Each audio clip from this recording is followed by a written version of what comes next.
আসসালামু আলাইকুম। মার্কিন যুক্তরাষ্ট্রের প্রেসিডেন্ট ডোনাল্ড ট্রাম্প ঘোষণা করেছে, গাজায় সম্পূর্ণরূপে নিরস্ত্র হওয়ার সম্মতি দিয়েছে হামাস। হামাসের সাথে একটি চুক্তিও স্বাক্ষরিত হয়েছে। চুক্তি অনুযায়ী আগামী মাত্র ১৪ দিনের মধ্যে হামাস তাদের হাতে থাকা সকল অস্ত্র সমর্পণ করবে। বিনিময়ে গাজা থেকে সৈন্য প্রত্যাহার করবে ইসরায়েল। তবে সেটা ধাপে ধাপে। কি আছে এই চুক্তিতে? কি বলছে ডোনাল্ড ট্রাম্প? কি হবে ফিলিস্তিনের ভবিষ্যৎ? হাতিয়ার ছেড়ে দিলেও কি আজাদি পাবে ফিলিস্তিন? স্বাধীন হবে ফিলিস্তিন রাষ্ট্র? লিস্ট ইসরায়েলি হামলা বন্ধ হবে?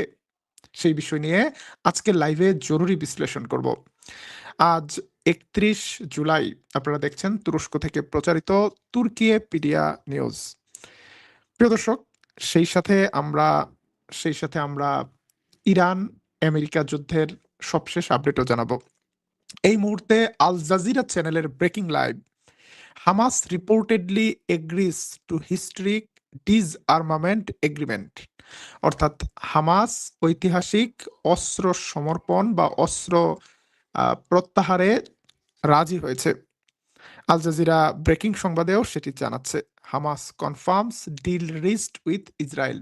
এর আগে ডোনাল্ড ট্রাম্পের ঘোষণার পর সবার মধ্যে একটা আশঙ্কা তৈরি হয়েছিল, আসলে হামাস রাজি হয়েছে কিনা এই ধরনের ঘটনায়।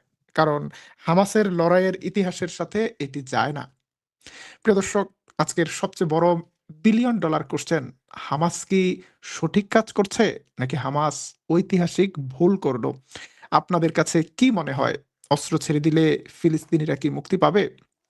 যেখানে গতকালকে ইসরায়েলের একজন মন্ত্রী বলেছে, বেজালাল স্মট্রিচ, ইসরায়েলের ফাইন্যান্স মিনিস্টার বলেছে, ফিলিস্তিনিরা বিশেষ করে গাজাবাসীরা একটা কারাগারের মধ্যে রয়েছে। তারা গাজায় থাকতে চায় না। তারা স্বেচ্ছায় গাজা থেকে বের হয়ে যেতে চায়। কিন্তু মিশর এবং আরবরা তাদেরকে বন্দী করে রেখেছে। মিশরের উচিত গাজার গেটগুলো খুলে দেওয়া। তাহলে গাজাবাসী চলে যাবে ফিলিস্তিন থেকে। অর্থাৎ এখনো গাজাবাসীকে গাজা থেকে তাড়িয়ে দেওয়ার পরিকল্পনা বাতিল করেনি ইসরায়েল। তারা এখনো চায় গাজাবাসী গাজা থেকে চলে যাক। গাজার সমুদ্র সৈকতে তারা বিলাসবহুল রিসোর্ট বানাবে। যদিও ডোনাল্ড ট্রাম্প বলছে অন্য কথা। গাজায় হামাস অস্ত্র সমর্পণ করলে তারা গাজায় পুনর্গঠন শুরু করবে। কিন্তু ডোনাল্ড ট্রাম্পের সেই কথা আসলে কতটুকু বাস্তবায়নযোগ্য, কতটুকু বাস্তবায়ন হবে? আমরা যদি গাজার শান্তি আলোচনা বা গাজার শান্তি চুক্তির পরের দৃশ্য দেখি, এখন পর্যন্ত গাজায় ১২০০ মানুষকে হত্যা করা হয়েছে। ১২০০, ১,২০০। এবং প্রতিদিন গাজায় ইসরায়েল হামলা করছে। গতকাল ইসরায়েলি হামলায় গাজায় ৬ জন ফিলিস্তিনি নিহত হয়েছে। তার মধ্যে ছোট্ট, ছোট্ট শিশুদের সেই দৃশ্যগুলো যারা গাজা যুদ্ধের সময় দেখেছেন, আমরা তুর্কিপিডিয়া থেকে প্রতিনিয়ত আপনাদেরকে গাজার আপডেট সংবাদগুলো জানাচ্ছিলাম। এই ধরনের দৃশ্য দেখে শেষ পর্যন্ত কঠিন সিদ্ধান্ত নিয়েছে হামাস। এই সিদ্ধান্তে কি আছে আমরা সেই বিষয়ে জানাচ্ছি। মার্কিন প্রেসিডেন্ট ডোনাল্ড ট্রাম্প ঘোষণা করেছেন, বোর্ড অফ পিচের মধ্যস্থতায় একটি কাঠামোগত চুক্তি হয়েছে, যার মূল লক্ষ্য ১ নাম্বার, গাজায় সম্পূর্ণ নিরস্ত্রীকরণ করা। এখানে একটা কথা আছে, এখানে হামাসের নাম নেই। তার মানে গাজায় শুধু হামাস নয়, আরো অনেকগুলো সশস্ত্র গোষ্ঠী আছে, তাদের সবার অস্ত্র কেড়ে নিতে চাইছে ডোনাল্ড ট্রাম্প। ২ নাম্বার, গাজা একটি টেকনোক্রেট অরাজনৈতিক সরকার বা প্রতিষ্ঠান প্রতিষ্ঠা করা। ৩ নাম্বার, আন্তর্জাতিক তত্ত্বাবধানে ইসরায়েলি বাহিনী ধাপে ধাপে প্রত্যাহার করা। এবং পরিকল্পনা অনুযায়ী গাজায় সামরিকরণ শেষ করে সেখানে একটি নতুন প্রশাসনিক কাঠামো গড়ে তোলা হবে। পরবর্তীতে নির্ধারিত সময়সূচি অনুযায়ী ইসরায়েলি বাহিনী ধাপে ধাপে এলাকা ত্যাগ করবে। তবে ইসরায়েলের রাজনৈতিক মহলের কিছু সূত্র এই পরিকল্পনা নিয়ে সংশয় প্রকাশ করেছে। তাদের মতে, পূর্ণ নিরস্ত্রীকরণ নিশ্চিত হওয়ার আগে কোনো ধরনের প্রত্যাহার নিরাপত্তার চাহিদা পূর্ণ করবে না। প্রিয় দর্শক, এখানে অনেকগুলো আশঙ্কার সংবাদ রয়েছে। সেই আশঙ্কার সংবাদ হলো, ১ নাম্বার, গাজায় ডোনাল্ড ট্রাম্পের উদ্যোগে যে শান্তি চুক্তি হয়েছিল, সেই চুক্তির ১ম ধাপের সকল শর্ত পূরণ করেছিল ফিলিস্তিনিরা। কিন্তু ইসরায়েল কি তার শর্ত পূরণ করেছিল? ইসরায়েলের ২য় ধাপে যাওয়ার কথা ছিল। ইসরায়েল কিন্তু ২য় ধাপে যায়নি। ইসরায়েলের ইউলু লাইন থেকে সৈন্য প্রত্যাহার করে রেড লাইনে ফিরে যাওয়ার কথা ছিল। ইসরায়েল কিন্তু সেটা করেনি। বরং ইসরায়েল ইউলু লাইন থেকে আরো সামনে বেরিয়ে যেখানে তাদের নিয়ন্ত্রণে ছিল 53% জায়গা, তারা এটাকে 60% করেছে। তারা এটাকে 70% করার কাজে এগিয়ে যাচ্ছিল। আমরা গাজার সর্বশেষ একটি মানচিত্র দেখাই। এই মানচিত্রটি গাজার যুদ্ধবিরতি যখন হয় তখনকার। এখানে যে গভীর নীল কালার যেই জায়গাটি দেখছেন, এই জায়গাটি ইসরায়েলের দখলে থাকা। আর মেরুন কালার যে জায়গাটি, এটা ইসরায়েল দখল করেছিল কিন্তু চুক্তির কারণে ছেড়ে দিয়েছে। এই চুক্তির কারণে ফিলিস্তিনিরা ইসরায়েলের হাত থেকে অনেকটা জায়গা রক্ষা করতে পেরেছিল, যেই জায়গাটিতে এখন ফিলিস্তিনিরা আছে। কিন্তু ইসরায়েল আবারও এই জায়গাটি দখল করতে চাইছে। আবার এখানে একটা হলুদ জায়গা দেখছেন উত্তর গাজায়, এই জায়গাটি ইসরায়েলের সমর্থিত কিছু সশস্ত্র মিলিশিয়া গ্রুপের হাতে, যারা বিভিন্ন সময় ফিলিস্তিনিদের উপরে আক্রমণ করছে। এখন প্রশ্ন হলো, ফিলিস্তিনিরা তাদের সবকিছু করলেও ইসরায়েল তাদের সব শর্ত মানবে কিনা। এই চুক্তি, নতুন চুক্তি অনুযায়ী আগামী মাত্র 15 দিনের মধ্যে হামাস তাদের সকল অস্ত্র সমর্পণ করবে। হামাস তাদের অস্ত্র কার কাছে সমর্পণ করবে? ইসরায়েলের কাছে? না, ইসরায়েলের কাছে সমর্পণ করবে না। এটা ফিলিস্তিনি একটি বডি তৈরি করা হবে, তাদের কাছে কোনো একটা জায়গায় এই অস্ত্রগুলো রাখা হবে। ইসরায়েল দাবি করছে অস্ত্রগুলো প্রথমে সংগ্রহ করা হোক, তারপর সেই অস্ত্রগুলোকে ধ্বংস করতে হবে। হামাসের পরিকল্পনা ছিল যে এই অস্ত্রগুলো ফিলিস্তিনের কোথাও থাকবে এবং পরবর্তীতে আলোচনার মাধ্যমে ফিলিস্তিন রাষ্ট্র প্রতিষ্ঠা হলে এই অস্ত্রের মালিক হবে ফিলিস্তিনের সেনাবাহিনী। কিন্তু ইসরায়েলের সরকারি দল কিংবা বিরোধী দল সবাই বলছে ফিলিস্তিনকে কোনো রাষ্ট্র হতে দেয়া হবে না, ফিলিস্তিনকে কোনোভাবেই কোনো রাষ্ট্র করতে দেয়া হবে না। জাতিসংঘের মহাসচিব থেকে শুরু করে সকলেই ফিলিস্তিনের জন্য একটি আলাদা রাষ্ট্র তৈরি করতে চান। ইসরায়েলের আগের যারা মিত্র ছিল, জার্মানি, ইংল্যান্ড, তারাও বলছেন টু স্টেট পলিসি দরকার, ফিলিস্তিনিদের জন্য আলাদা দেশ দরকার, এটা ছাড়া এই সংকটের সমাধান হবে না। এতদিন ইসরায়েল মনে করেছে ফিলিস্তিন রাষ্ট্র হলেও তাদেরকে কোনো সেনাবাহিনী করতে দেয়া হবে না। এখন তারা ফিলিস্তিনের জন্য কোনো রাষ্ট্রই তৈরি করতে চাচ্ছে না। এখন 14 দিনের মধ্যে যদি গাজায় সকল অস্ত্র সমর্পণও করে হামাস, তারপরে ইসরায়েল যে নতুন আবদার করবে না তার কি গ্যারান্টি আছে? তখন তারা বলবে আগে গাজার সবগুলো টানেল ধ্বংস করা হোক। সব টানেল ধ্বংস করা হলে তখন যে আবার নতুন আবদার করবে না তার কি গ্যারান্টি? এদিকে হামাসের কাছ থেকে নিরস্ত্রীকরণের দাবি নগদ নগদ চাইছে, কিন্তু ইসরায়েল সৈন্য প্রত্যাহারে গড়িমসি করতে চাইছে। ইসরায়েল বলছে তারা হামাস অস্ত্র সমর্পণ করলেও সাথে সাথে সৈন্য প্রত্যাহার করবে না। তারা দেখতে চায় আসলে পুরোপুরি অস্ত্র সমর্পণ করেছে কিনা, তারপরে কোনো ঝামেলা হচ্ছে কিনা, এবং তারপর তারা ধাপে ধাপে অস্ত্র সমর্পণ করার বিষয়টি বিবেচনা করে দেখতে পারে, অর্থাৎ গ্যারান্টি দিচ্ছে না। এদিকে ডোনাল্ড ট্রাম্প বলছে হামাসের অস্ত্র সমর্পণ করার পরও যদি ইসরায়েল সৈন্য প্রত্যাহার না করে তাহলে ডোনাল্ড ট্রাম্প হতাশ হবে। ডোনাল্ড ট্রাম্পের হতাশা আর নিরাশায় ফিলিস্তিনিদের কি যায় আসে? গত 7 মাস ধরে নির্বিচারে ফিলিস্তিনিদের হত্যা করা হয়েছে। ডোনাল্ড ট্রাম্প একটা বারের জন্য একটা নিন্দা করেনি, একটা বারের জন্য একটা ধমক দেয়নি, একটা বারের জন্য বলেনি খামোশ, বন্ধ করো। ডোনাল্ড ট্রাম্প হতাশ হলে কি যায় আসে? প্রিয় দর্শক, ইসরায়েল শুধুমাত্র সৈন্য প্রত্যাহার করবে কি করবে না সেটাও নিশ্চিত করছে না। অন্যদিকে বলছে যে গাজায় হামাস অস্ত্র সমর্পণ করলেও ইসরায়েল গাজায় আক্রমণ করার অধিকারকে সংরক্ষণ করতে চায়। অর্থাৎ তারা যেকোনো সময় যেকোনো হুমকি মনে করলেই যেন গাজায় আক্রমণ করতে চায়। এই জায়গায় একটা গুরুত্বপূর্ণ বিষয় হলো, হামাস ডোনাল্ড ট্রাম্পের যে শর্ত মেনে নিয়েছে সেই শর্ত নিজেরা একক সিদ্ধান্তে মেনে নিয়েছে এটা মনে করার কোনো কারণ নেই। তারা এর আগে তাদের মিত্র মুসলিম দেশগুলোর সাথে অবশ্যই পরামর্শ করেছে। মিশরের সাথে, তুরস্কের সাথে, সৌদি আরবের সাথে, অন্যান্য দেশগুলোর সাথে পরামর্শ করেই তারা এই সিদ্ধান্ত নিয়েছে। যদি সেই দেশগুলো নতুন কোনো পরিকল্পনার আওতায় এই কাজ করে তাহলে দেখা যাক সামনের দিনে কি হয়। যেই কথা ছিল যে গাজায় ইসরায়েলি সৈন্যরা প্রত্যাহার করবে এবং সেখানে আন্তর্জাতিক বাহিনী আসবে। আন্তর্জাতিক বাহিনীতে পাকিস্তানের, তুরস্কের, মিশরের সেনাবাহিনী থাকবে। যদিও এইখানে একটা প্রতারণার আশ্রয় নিয়েছে নেতানিয়াহু।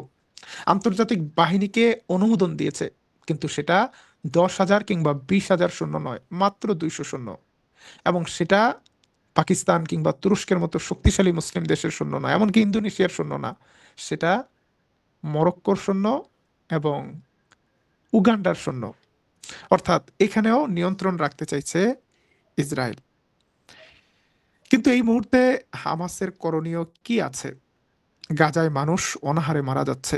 গাজায় কোনো ধরনের বাড়িঘর তৈরির মতো স্থাপনা বা মালামাল ভেতরে প্রবেশ করতে দিচ্ছে না ইসরায়েল। গাজায় প্রতিনিয়ত ইসরায়েলের আক্রমণ হচ্ছে, সেই আক্রমণ ঠেকানোর মতো এয়ার ডিফেন্সও নেই ফিলিস্তিনিদের। সুতরাং এই জায়গায় হয়তোবা ফিলিস্তিনিদের ফার্স্ট প্রায়োরিটি ফিলিস্তিনি জাতিকে রক্ষা করা, আগে তাদের খাবারের ব্যবস্থা করা, আগে তাদের মাথা গোঁজার ঠাঁইয়ের ব্যবস্থা করা, এবং তাদের ফার্স্ট প্রায়োরিটি ইসরায়েলকে গাজা থেকে বের করা, ইসরায়েলি সেনাবাহিনীকে প্রত্যাহার করা, এবং গাজায় একটা নতুন সরকারের ব্যবস্থা করা, ফিলিস্তিনে নতুন নির্বাচনের ব্যবস্থা করা। কিন্তু বর্তমান বাস্তবতা ভিন্ন রকম।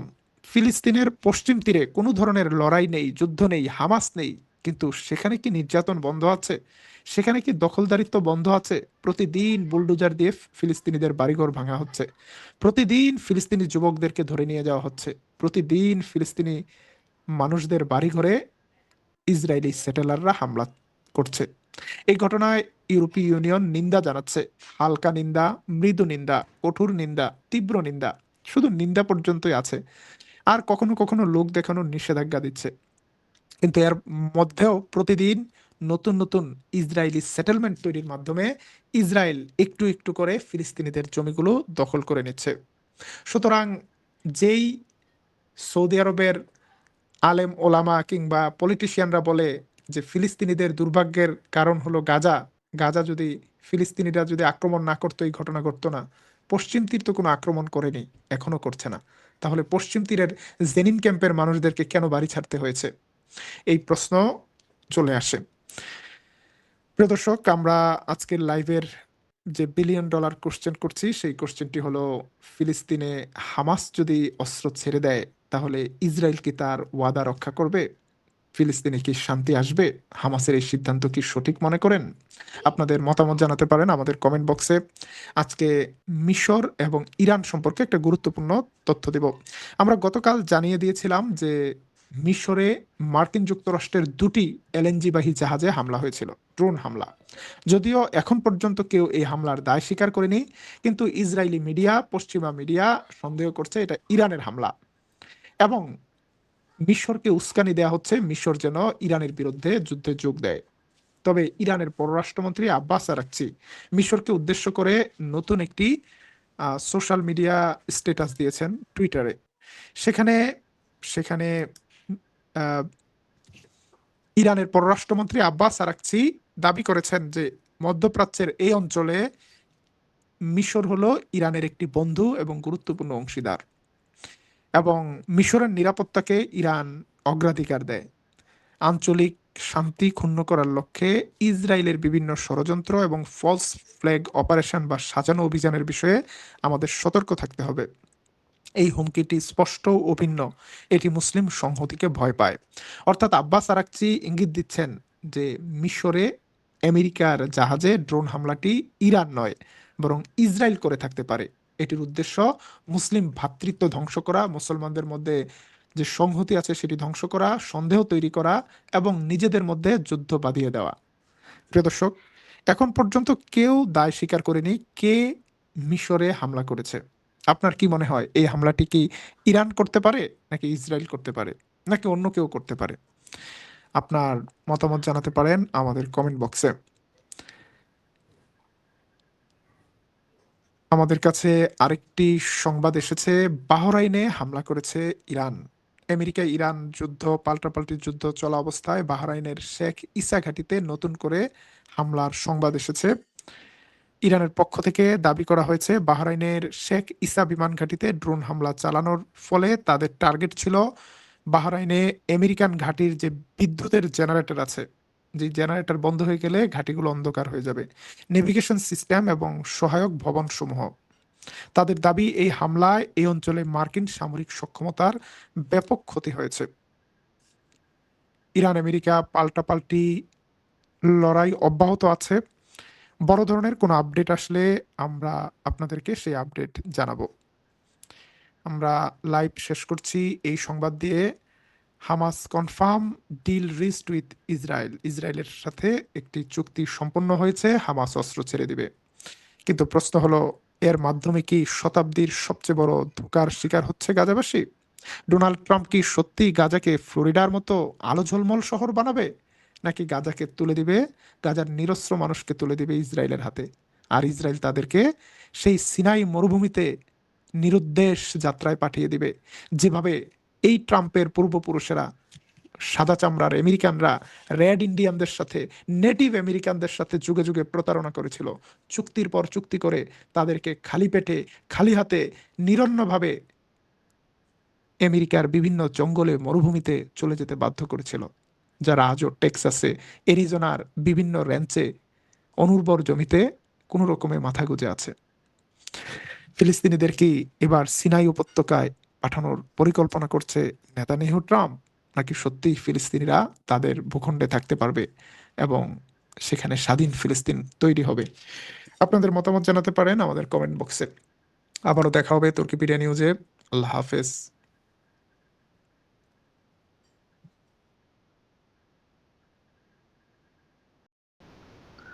দর্শক অবশ্যই শুরু থেকে শেষ পর্যন্ত দেখছেন, জানছেন। অবশ্যই আপনাদের মূল্যবান মতামত কমেন্টে জানিয়ে দিবেন। তো সবাই ভালো থাকবেন। ধন্যবাদ সবাইকে।